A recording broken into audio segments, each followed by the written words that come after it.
सभी को राम राम। युविका मशरूम पर आपका स्वागत है। दोस्तों, पिछले काफ़ी टाइम से कुछ लोगों के कमेंट आ रहे थे जो हमारा एयर कंडीशनिंग सिस्टम जो यूज होता है उसके कंजप्शन को लेकर के, और उसमें आपको मशरूम ग्रोइंग यूनिट में कौन सा एसी यूज करना चाहिए। दोस्तों, इस टॉपिक पर मैंने एक पहले भी वीडियो बनाई है, तो आपको उसका लिंक मैं जो है आई बटन में दे दूंगा। अभी की हम दोस्तों बात करते हैं कि आपको कौन सा एसी मशरूम के अंदर यूज करना चाहिए। दोस्तों, अगर हम ट्रायल पर्पज की बात करें तो ट्रायल पर्पज के लिए तो आप अपना जो डोमेस्टिक एसी घर में यूज होते हैं उनमें से कोई भी एसी आप यूज कर सकते हैं, अगर आपका 10, 20, 50 रूम का है। पर अगर आप कॉमर्शियल जो है ग्रोइंग रूम की बात करें तो दोस्तों उसमें आपको जो है आपको डक्टेड एसी जो होते हैं उसका यूज करना है। ये जो हमारे सेंट्रलाइज चिलिंग सिस्टम जो होते हैं उनके अंदर जो यूज एसी होते हैं उनका करना है। दोस्तों, आपको उसमें सबसे ज्यादा ध्यान क्या रखना है, जो आपका कंप्रेसर टाइप है एसी का, कंप्रेसर कम से कम स्क्रॉल टाइप कंप्रेसर हो, जो सबसे ज्यादा ध्यान रखने योग्य है। आपको स्क्रॉल टाइप कंप्रेसर का यूज करना है और सिंगल फेज एसी ना यूज करके आपको उसके अंदर जो है 3 फेज का एसी यूज करना है। सिंगल फेज नहीं यूज करना है, उसके अंदर आपको 3 फेज यूज करना है, क्योंकि इसकी जो लाइफ है वो काफी ज्यादा है। दोस्तों, जो 3 फेज हमारा एसी सिस्टम होता है उसकी लाइफ काफी ज्यादा होती है और मेंटेनेंस उसका कम होता है सिंगल फेज के कंपैरिजन में, और जो एफिशिएंटली वो काफ़ी काम करता है। दोस्तों, अब बात करते हैं कि आपका जो है कि कितना कंजप्शन इलेक्ट्रिसिटी का करता है। इलेक्ट्रिसिटी का कंजप्शन हम सभी जानते हैं कि इलेक्ट्रिसिटी की जो यूनिट है कंजप्शन की, हम उसे किलोवाट घंटा के नाम से जानते हैं। दोस्तों, जनरली जो हमारा 1 टन का एसी होता है, हमारा 1 टन जो है 1.1 किलोवाट जो है पावर कंजम करता है। इतना लोड इसका 1.1 किलोवाट का होता है। अब दोस्तों, ये डिपेंड करता है कि आपका एसी कितने टन का है। जनरली मशरूम फार्मिंग में जो है 5 टन का एसी यूज करते हैं, जैसा आपको अभी फोटो में भी दिख रहा होगा। इसके अगर हम 5 टन पे इसको डिसाइड करते हैं, 5.5 टन का अगर हम एसी लेते हैं तो वो जनरली 6 किलोवाट के करीब का जो है उसका इनपुट लोड होता है। अब दोस्तों, हम इसकी जो इनपुट लोड 6 किलोवाट जब होता है, अब हम इसका अगर पर आर कैलकुलेशन करें तो इसका सीधा सीधा मतलब है कि ये अगर एसी आपका 1 घंटा 1 आवर अगर रनिंग में चल रहा है तो ये 6 यूनिट आपका इलेक्ट्रिसिटी कंज्यूम करेगा। दोस्तों, ये जो 6 यूनिट जो इलेक्ट्रिसिटी कंज्यूम करेगा ये कभी भी एक्चुअल में नहीं होता है, ये हमेशा 7 से 8 यूनिट जो है कंज्यूम करेगा, 7-8 यूनिट पर आवर। अब ये क्यों करेगा, इसके लिए मैं आपको बताता हूं। दोस्तों, जो हमारा रेफ्रिजरेशन साइकिल जो पूरा डिपेंड होता है वो डिपेंड होता है EER, एक टर्म होती है हमारी। अगर आप किसी भी एसी सिस्टम को देखोगे तो उस पर ये मेंशन होगा। इसका फुल फॉर्म है एनर्जी एफिशिएंट रेशो। तो एसी हमारे डिसाइडेड रहते हैं कि आपका कितने EER का एसी है।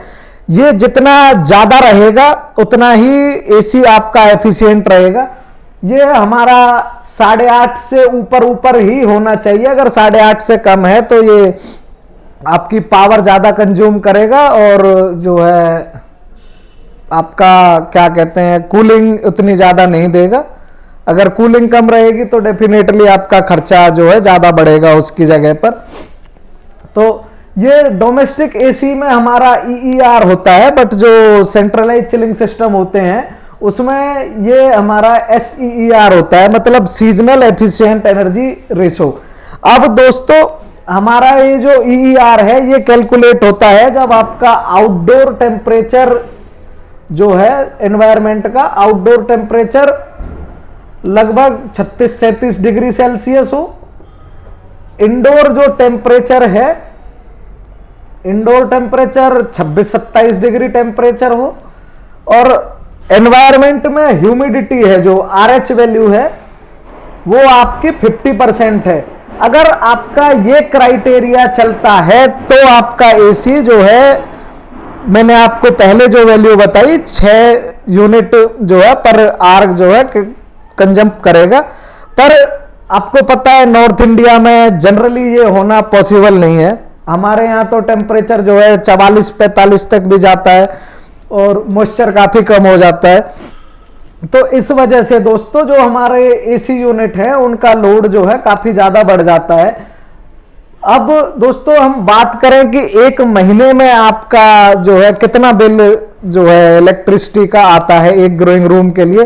दोस्तों अगर आपके ग्रोइंग रूम में, अगर आपके 2 ग्रोइंग रूम हैं और उसमें 5.5 टन के 2 एसी हैं 2 ग्रोइंग रूम में, तो ये हमारा 2 एसी 5.5 टन के अगर हम इस्तेमाल करते हैं तो ये 11 टन जो है हमारी टोटल लोड हो जाता है।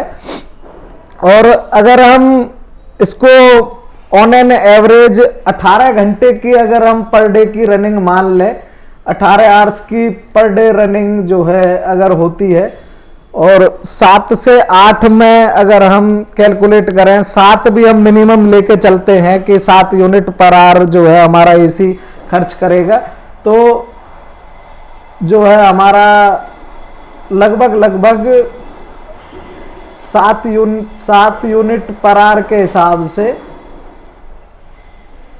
मोटा मोटी 126 यूनिट आपकी पर डे की कंज्यूम करेगा। जो हमारा ये सेटअप है 126 से 130 ये चला जाएगा।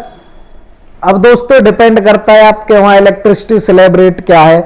जैसे अगर हम कहीं हरियाणा की बात करें तो वहां पर 5 रुपए भी है, 8 रुपए भी है, वो डिपेंड करता है आपके एरिया वाइज। तो आप उससे इस तरह की आप अपने इलेक्ट्रिसिटी की जो कंजप्शन निकाल लेते हैं।